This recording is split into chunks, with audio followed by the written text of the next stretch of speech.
Think Roshan and me have travelled lot. చిన్నప్పటి నుంచి నాకు బాగా తెలుసు. నిజంగా ఇందాక నాగార్జున చెప్పినట్టు ఆ poster, I think he looking like Hollywood hero, ఒక యూరోపియన్ ఫిలిం యాక్షన్ హీరో లాగా ఉన్నాడు. చాలా చాలా అందంగా ఉన్నాడు.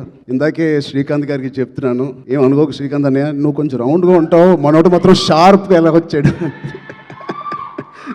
అంటే ఫస్ట్ ఆఫ్ ఆల్ బ్యూటిఫుల్ మనసున్న వ్యక్తి మా శ్రీకాంత్ అన్నయ్య కానీ ఊహ గారు. అతనికి వాళ్ళిద్దరికీ బ్యూటిఫుల్ వ్యక్తి.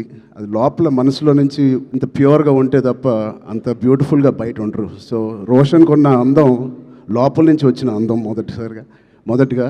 And I wish Roshan you going to have, నాకు మగధీర సెకండ్ సినిమా ఎంత పెద్ద హిట్ అయిందో నీకు ఛాంపియన్ అంత పెద్ద హిట్ అవ్వాలని మనస్ఫూర్తిగా నేను కోరుకుంటున్నాను. ఇప్పుడే చెప్తున్నాడు అన్న, నాకు 3.5 years పట్టింది, బహుశా 1.5 year నుంచి షూటింగ్ అని. 3.5 years వెయిట్ చేశానో ఏదో అన్నాడు. నేను అన్నాను 2 years దాంట్లో ప్రీ ప్రొడక్షన్ చేశావు నువ్వు, నీకు తెలియకుండా. ఈ సినిమాకి అంత మెచ్యూరిటీ కావాలి, యాక్టింగ్ చేయాలన్నా, పర్ఫామ్ చేయాలన్నా, ఈ పాత్రలో అతికిపోవాలన్నా you need that maturity. So uh 2 years it was a beautiful pre production. He was mentally training himself ఈ పాత్రలో కనిపించడానికి. సో మేము కూడా కొన్ని సినిమాలు మీకు కూడా తెలుసు 3 సంవత్సరాలు 4 సంవత్సరాలు 5 సంవత్సరాలు ఉన్నాం. But end of the day ఎన్ని రోజులు తీసేవని కాదు. I think the film is looking so promising.